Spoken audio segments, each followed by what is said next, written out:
Good afternoon, I'm Zoe of HPA Architects, and I'm going to ask you to rethink how you experience place. I'm going to tell you of its importance, and then I'm going to canter you through some experiences of local place, which I think are important, in the hope that by doing so, that you'll get out there and make some of your own. In a digital age, it can be so easy to assume we've grasped an understanding of a place. We can Google map street views, we can do 3D tours of our public buildings, and we can even find out what the Nando's taste like from a Google review. But I ask you to think beyond that and what are the problems with that? We can be misled by some of the editing of place, and even in architectural photography, the way that some buildings are presented aren't really what they are. And so I ask you, when you look at architecture, to have an eyes open approach. I show this slide of Chandigarh. This is work by Corbusier where he planned a city in India.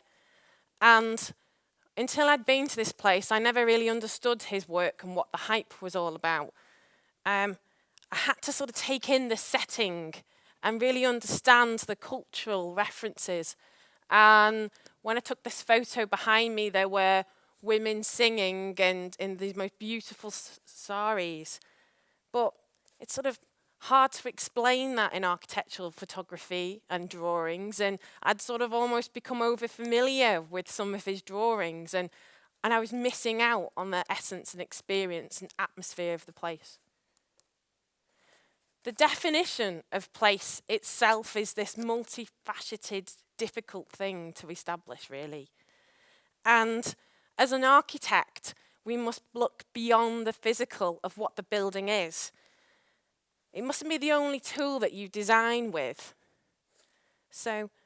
And to an architect, understanding place is intrinsic to your design and to designing a good place. And it's just time well spent. Nobody does this better, I think, than Peter Zumthor.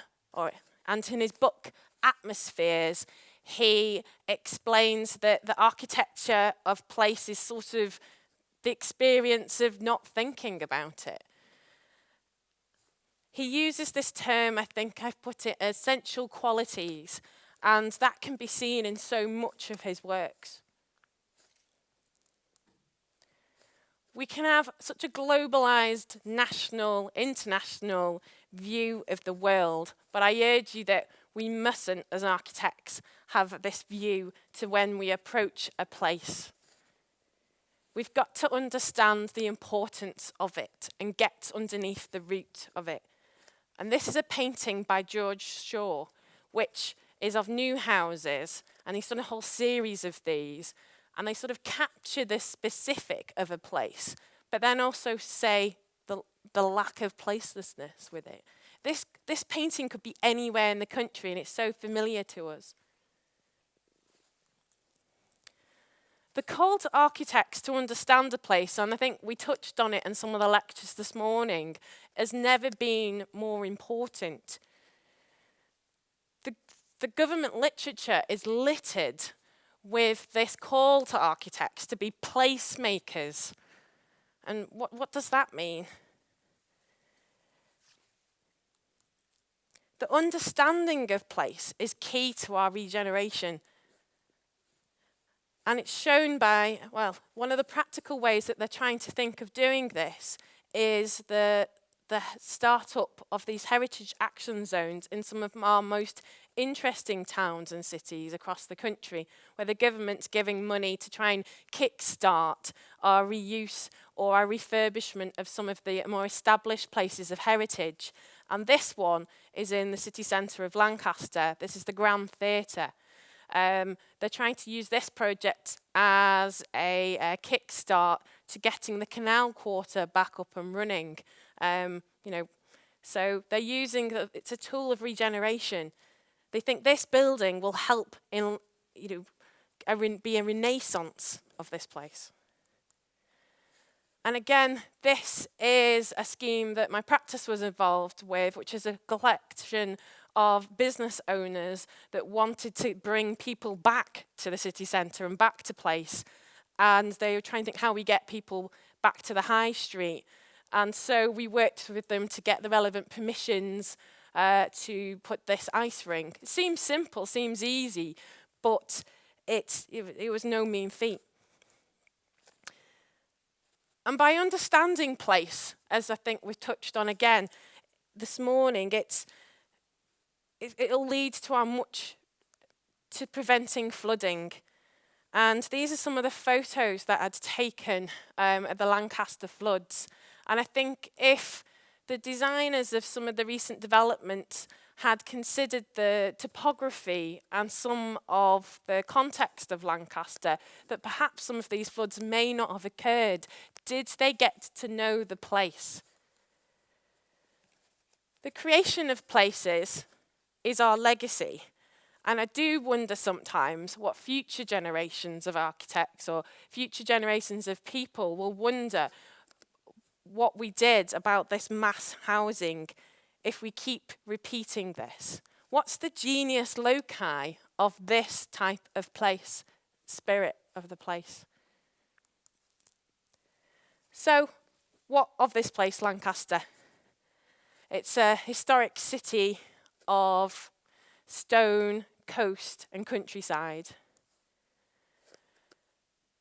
In the city of Lancaster, the stones to me I've got big stories to tell, and none more so than some of the doorways. And Charles Dickens wrote on his visit that the doorways do whisper. I would argue that they've never stopped chattering. So this carved doorway of Lancaster sort of shows our politics. It reveals our politics and our creativity and the use of stone, our relationship to the crown. Our architecture of this place can also show our weird and obscure view of our own history and our slightly obsessedness about trying to record a place. But nowhere in Lancaster tells its journey of its place like Lancaster Castle. And if you push beyond the most beautiful gentrification of Lancaster Castle, it'll really reveal some dark stories. The castle is still to this day owned by the Duchy of Lancaster, the Queen. And in its stone carvings and stone graffiti, you'll see that those that once were imprisoned for love now can celebrate it. And this is a stone carving by somebody that was hanged for being gay and for kissing. So what does it tell you about a Lancastrian's resilience or attitude to change and of this place, our city in Lancaster? Or even just a need for a good party? A 15-minute train ride out of Lancaster and you'll come to the countryside of Silverdale. This is a village that sits on the Lancashire-Cumbria border. And there's these incredible murmurations, which are these gatherings of thousands of birds. And the smell from the dew on the reeds, once you're stood there, is something else. And these murmurations, which sorts of dance in the sky, and there are big balls and the swooshing, if you can really sort of take in the vast panoramic views of this place, these sensations have influenced its architecture in these sort of glass sweeping forms of extensions and bird box extensions. For uniqueness of coast of place, I'll take you to Hooton Head, where the people have literally shaped the stone. This is a National Trust site, which is just a small walk from the village. And at Hooton, the industry that was clashes with the industry that is. And this is a sculpture, The Ship. And for me, this sculpture sort of really captures the essence of place of this site with its conflict of modernity and tradition and people going and people coming back. And you can get the ferry from Isle of Man just round here, and it's unknown if this character is welcoming you or waving you off. The oddness of a quirky place in the coast, I direct you to Sunderland Point. This is a small hamlet that the tide once brought fame and fortune to, but now it's a village that's got huge problems with coastal erosion. As a teenager, I found it quite useful to run away to Sunderland Point because for hours of a day you would get cut off by the tide. So there's no way to cross it other than a hoverboat because it's mainly reeds. And this place has such a dark history, but the way that it's embraced it is very telling of the community. This is Sambo's grave, and it was found, I think, in about 1757, and it was of a boy that was from a West Indies descent who was a child slave. And this was before the Slavery Act was abolished, and they decided to bury him.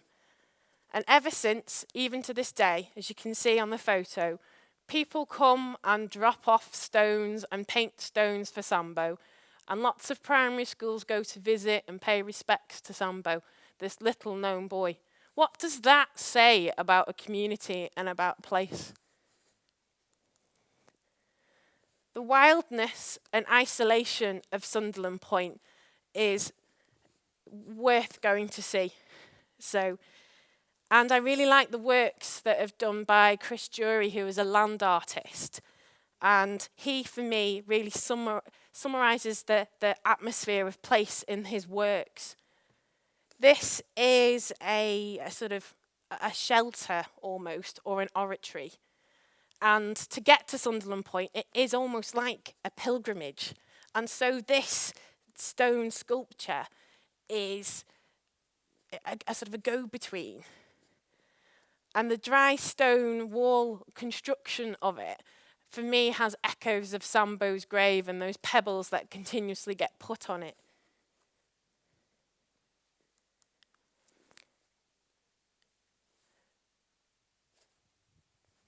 This sculpture also takes in its vast atmosphere and allows you to enjoy the panoramic views of Morecambe Bay. But don't be deceived, this can be also incredibly wild. But for me, this type of intervention of a place really helps us interact with it. So as placemakers, we have a responsibility to explore, absorb, and surround ourselves and understand these sensations of place so that they can shape us, influence us, and make us better designers. Thank you.